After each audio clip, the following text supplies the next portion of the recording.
আসসালামু আলাইকুম, welcome back to my channel. রমজানের সন্ধ্যায় সারাদিনের রোজার ক্লান্তি দূর করতে শুধুমাত্র 1 চা চামচ ড্রাই সিড ফুডস কিন্তু যথেষ্ট। এই সিড ড্রাই ফ্রুটসটি তৈরি করতে নামি দামি কোনো উপকরণের প্রয়োজন পড়বে না।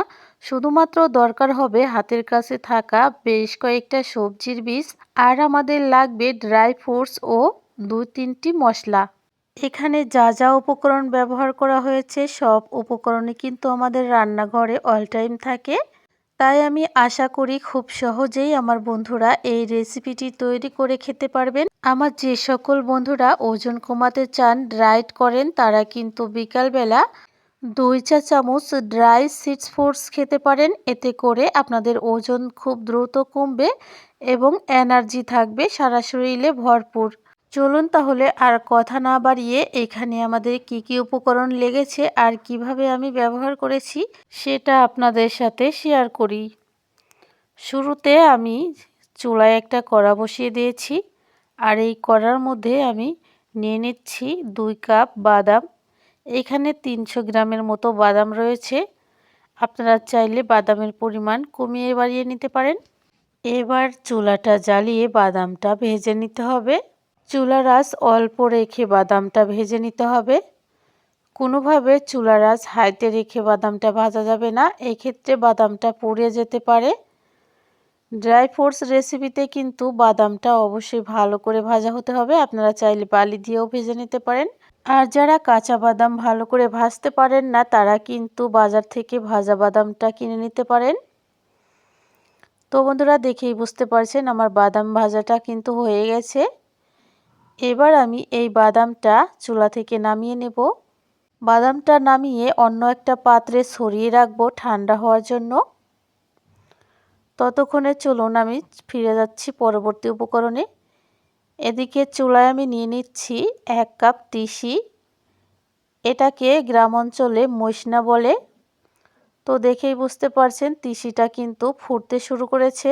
সম্পূর্ণ তিসি যখন ফোটা শেষ হয়ে যাবে, প্রত্যেকটা তিসির গায়ে কিন্তু একটা করে ফাটল দেখা দিবে।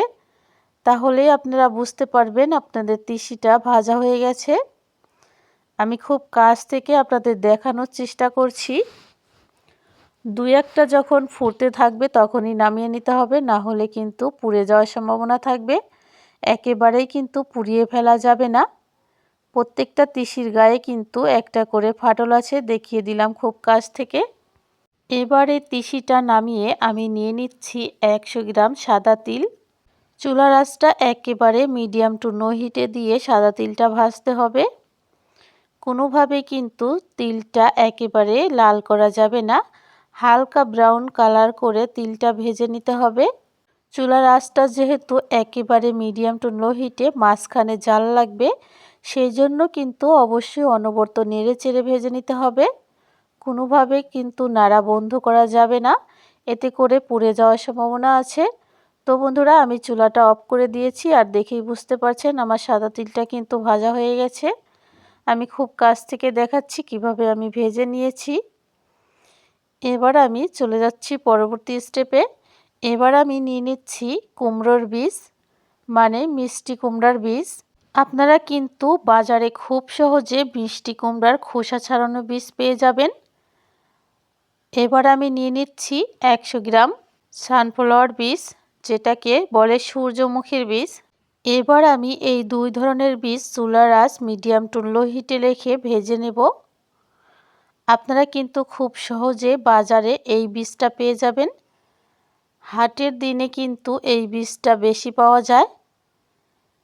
যেসব দোকানে হানি নাট কিংবা ড্রাই ফ্রুটস বিক্রি করে সেই সব দোকানে কিন্তু বেশি পাওয়া যায়। অনেক সময় বড় বড় মুদির দোকানেও পাওয়া যায়। এবার এই বীজটা আমি প্রায় 2 থেকে 3 মিনিট সময় নিয়ে ভেজে নিচ্ছি, কারণ এই বীজটা কিন্তু খুব একটা বেশি সময় লাগে না ভাজতে। যখন দেখবেন মিষ্টি কুমড়ার বীজগুলো একটু আগের তুলনায় দেখতে একটু বড় বড় হয়ে গেছে, ফুলে ফুলে, তখন বুঝতে পারবেন বীজগুলো ভাজা হয়ে গেছে। এবার এই বীজগুলো আমি নামিয়ে নিচ্ছি, আর এই দিকে যে বাদামগুলো আমি নামিয়ে রেখেছিলাম সেগুলো কিন্তু ঠান্ডা হয়ে গেছে। সেগুলোর কিন্তু খোসা ছাড়িয়ে নিতে হবে। এবার আমি চুলার মধ্যে আবারও দিয়ে দিচ্ছি 100 গ্রাম কালো জিরে। কালো জিরেটা অবশ্যই পরিষ্কার হতে হবে। কালো জিরেটা দেওয়ার পর চুলার আঁচটা মিডিয়াম টু লো হিটে দিয়ে দিতে হবে। এরপর দেখবেন কালো জিরেগুলো কিন্তু ফুটতে শুরু করবে।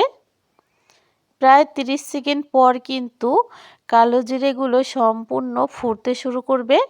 কালো জিরে ভাজা হলে কিন্তু খুব সুন্দর একটা সেন্ট বের হয়। আর সেই সাথে কালো জিরের গায়ে কিন্তু সাদা একটা ফাটলের দাগ দেখা যায়। ছিটছিট করে ফুটে সেই ফাটলের দাগটা হয়। তো সে দাগটা দেখলেই বুঝতে পারবেন কালো জিরেটা ভাজা হয়ে গেছে। তখনই নামিয়ে নেবেন।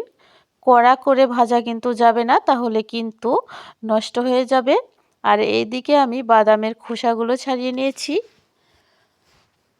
এবার সম্পূর্ণ বাদাম পরিষ্কার করে নিয়ে তারপর ফিরে আসলাম।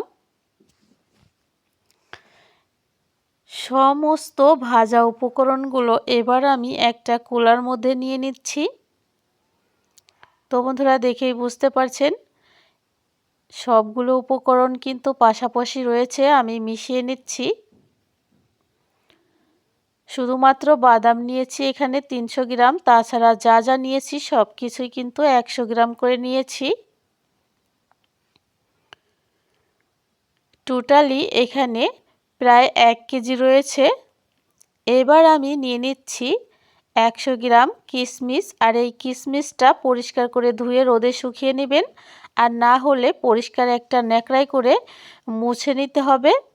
তো বন্ধুরা দেখেই বুঝতে পারলেন কতটা সহজে ড্রাই সিডস ফুডস রেসিপি তৈরি করে নিলাম। আর এইটাতে কিন্তু প্রচুর পরিমাণে প্রোটিন রয়েছে, সেই সাথে রয়েছে ক্যালসিয়াম, খনিজ পদার্থ, আয়রন। সারাদিনের রোজা শেষে 1 চা চামচ খেলে আপনাদের সারাদিনের ক্লান্তি দূর হয়ে যাবে।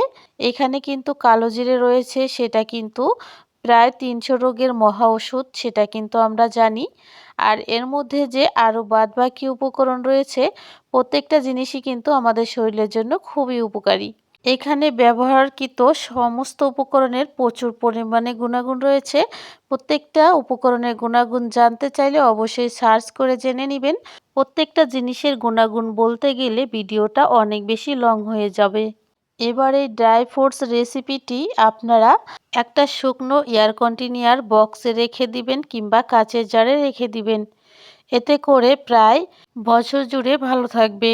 আজকের মতো এই পর্যন্তই, দেখা হবে পরবর্তী পর্বে। সেই পর্যন্ত ভালো থাকবেন, আমার জন্য দোয়া করবেন। আজ এখানেই বিদায় নিচ্ছি। আল্লাহ হাফেজ। আসসালামু আলাইকুম।